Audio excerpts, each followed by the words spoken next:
Apocalipse, como eu falei, Jó começa e termina em termos literários de maneira muito parecida. Eu falei que ele começa, né, com prosa, poesia no meio. No começo, até para resumir aqui, a gente apresentou só uma ida de Satanás ao céu, mas houve duas.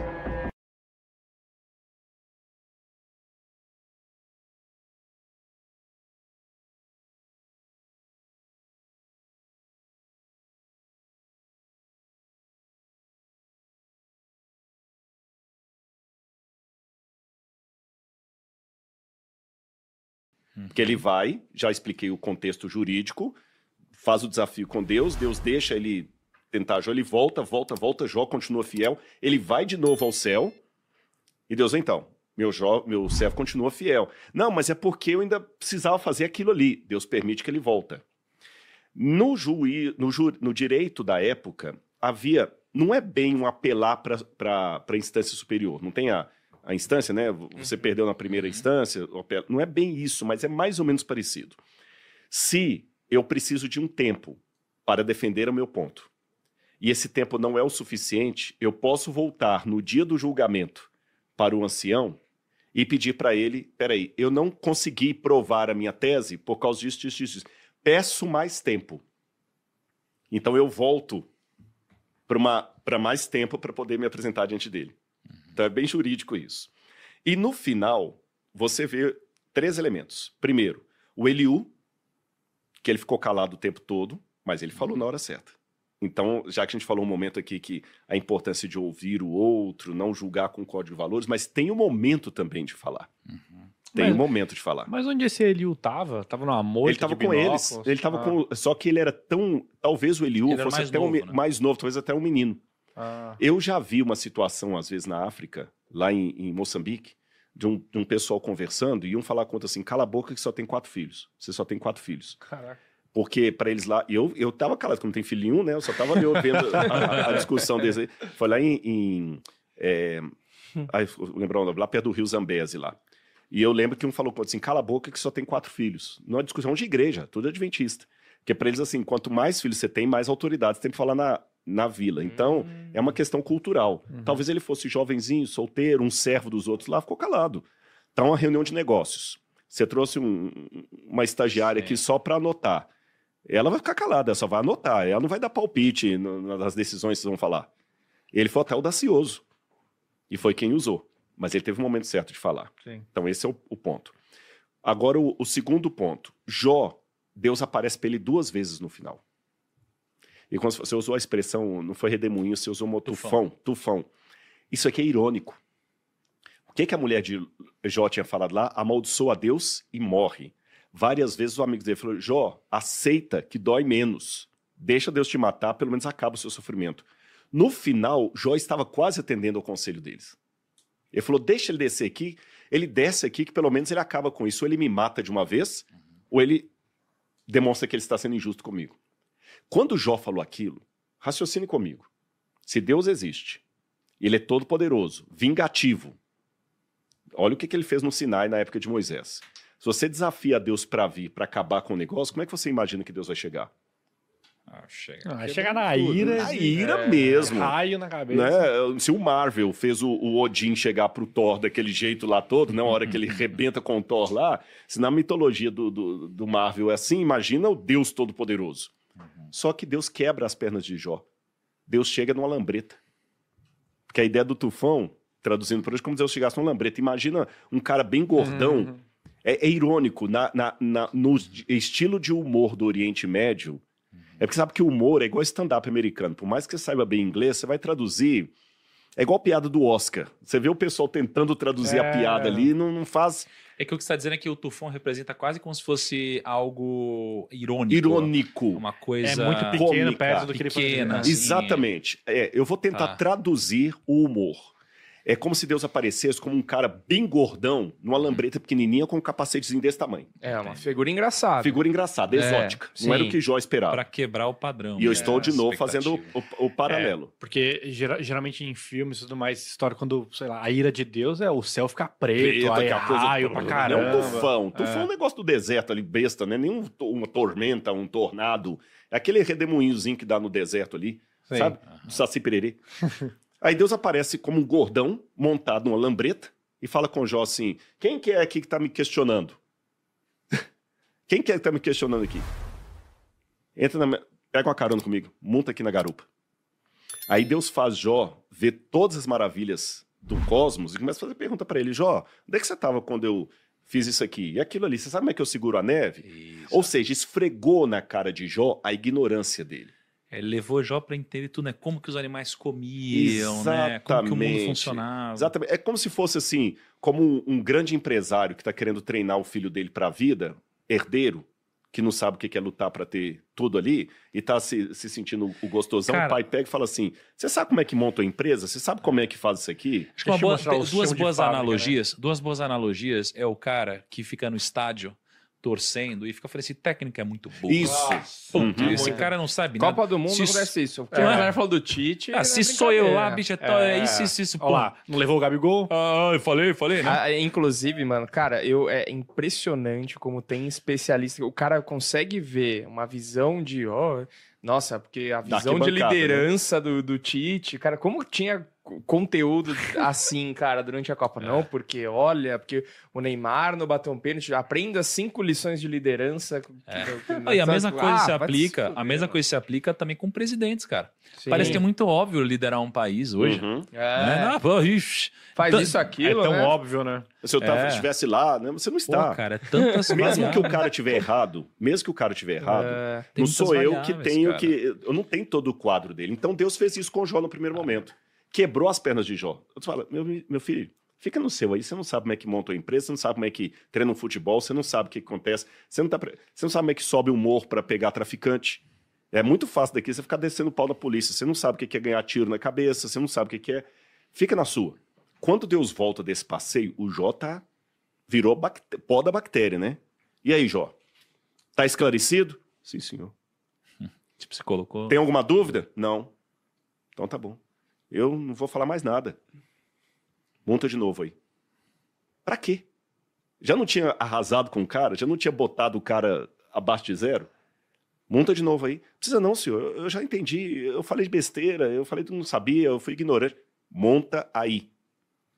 Aí vem a segunda carona. Nessa segunda carona, Deus começa a andar com Jó, mas é diferente da primeira. Ele não mostra as maravilhas do universo. Ele mostra um conflito. E o próprio Deus se empenha nesse conflito. E ele começa a brigar com 2 monstros. Lembra? É verdade, Leviatã. O Leviatã e o Behemoth. Leviatã e Behemoth são as palavras hebraicas, que algumas bíblias traduziram, eu não gosto dessa tradução, por crocodilo e hipopótamo. O Leviatã, na verdade, é uma serpente monstruosa do mar, um animal mitológico, marinha. A Tanim, como fala em hebraico, Tanim, aquela serpente do mal, e o Behemoth é um monstro terrestre. E na cultura da época de Jó, cultura ugarítica, por isso que eu pego isso para a arqueologia, o mal, agora não me pergunte por quê, eu tenho apenas fragmentos da história. Assim como a bandeira branca representa a paz, a gente perguntou escravos de Jó, de onde que vem, naquela cultura, o mal na sua essência era representado por 2 monstros, um monstro marinho e um monstro terrestre. De onde que veio essa cultura, eu não sei. O Apocalipse, por exemplo, fala das 2 bestas. A famosa besta do Apocalipse, na verdade, são 2 bestas. Quem lê Apocalipse 13 é uma besta que surge do mar e uma besta da terra. É a mesma modalidade. Deus luta contra esses 2 monstros. E Deus luta de tal maneira que, isso aqui é entre linhas, é como se o próprio Deus saísse machucado. E o próprio Jó ficou apavorado.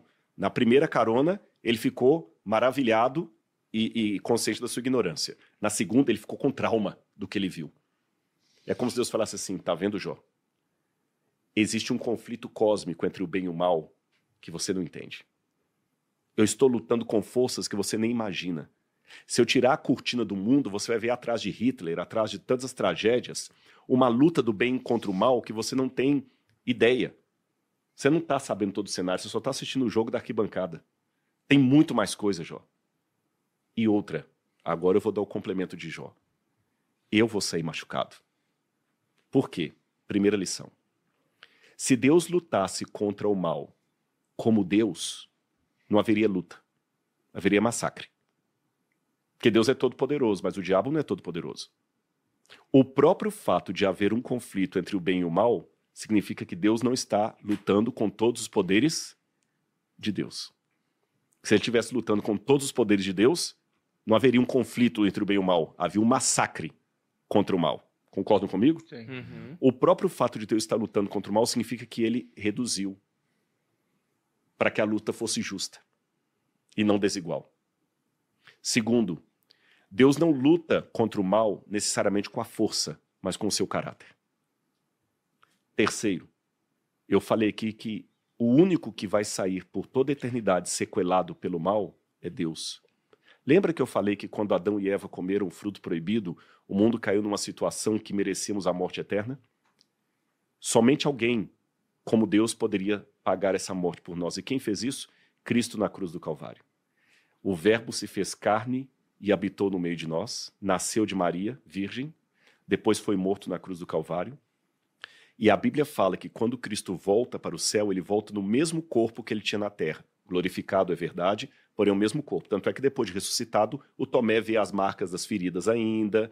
O Apocalipse fala que o Cordeiro de Deus está degolado ainda no trono. Fala, corpo me fizeste, nós vamos subir, a Bíblia fala, para atingir a estatura de Cristo. Aí eu pergunto, mas vem cá, Rodrigo, peraí.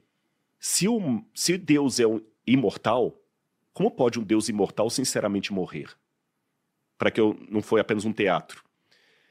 Como pode um Deus que vê ficar cego? Simples. Ele não perde a capacidade de enxergar, mas ele pode voluntariamente fechar os olhos. Eu não perdi a minha capacidade de enxergar, mas nesse momento aqui eu não estou vendo nenhum de vocês. Cristo, voluntariamente, aceitou um corpo humano que foi morto, ressuscitado, e ele passará a eternidade nesse corpo humano, por amor de nós, voluntariamente. Ele não perdeu a divindade dele. Então, quando Jó falou num determinado momento do livro assim, ele não é como nós, mortal como nós. Ele não entende o que eu estou passando. É como se Deus falasse assim, Jó, você que não entende o que está falando, eu o encarnarei e eu vou entender a dor como você está experimentando. Aí Jó entendeu isso de uma forma profética, porque Cristo não havia vindo ainda, onde ele falou aquela frase, agora os meus olhos te enxergam. Porque antes Deus era grandioso demais para a mente de Jó. Mas quando ele anteviu pela fé que Cristo seria o Verbo encarnado, que sujaria os seus pés na poeira do Oriente Médio, que comeria na casa de Marta, que choraria no túmulo de Lázaro, que receberia um tapa na cara de um soldado do templo, que teria as suas mãos e os seus pés perfurados, e que terminaria gritando, Deus meu, por que me desamparaste? Jó entendeu, pela fé, que de alguma maneira no futuro dele, passado nosso, Deus se tornaria humano. Agora ele fala, Senhor, agora os meus olhos te contemplam. Por isso eu me arrependo até o pó. Então, o que nós precisamos entender do livro de Jó, primeira lição, nesse mundo não haverá justiça.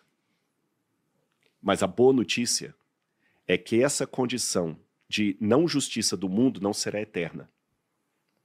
Haverá um prazo de validade, porque quando Cristo voltar nas nuvens com poder e grande glória, tudo se fizer novo, nós não vamos mais precisar ter um podcast como esse, porque não haverá mais dor. Nós vamos fechar os olhos para orar? Não, nós vamos abrir os olhos para orar, porque falaremos face a face com Cristo. E o mais lindo disso, tudo que eu tenho de dor na minha vida é passageiro. E tudo que eu tenho de alegria é apenas degustação. O jantar ainda não foi servido. Agora, para que essa justiça que está prometida venha, uma grande injustiça teve que ser feita. Não contra Jó, não contra mim, não contra vocês, mas contra o próprio Filho de Deus. Porque ele morreu inocente na cruz do Calvário, levando os pecados dos quais ele não tinha participação.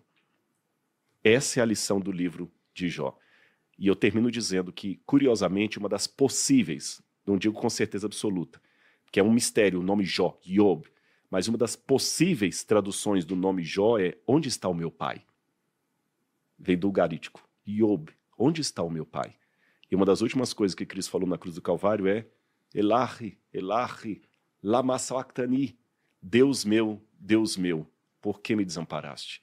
Ele não teve a resposta, não teve justiça. Mas mesmo no silêncio do Pai, ele falou, nas tuas mãos entrego o meu espírito. Como Cristo pôde ter uma fé tão inabalável? A receita é a mesma que nós podemos ter, comunhão com o Pai. Essa comunhão, cada um tem um jeito de desenvolvê-la.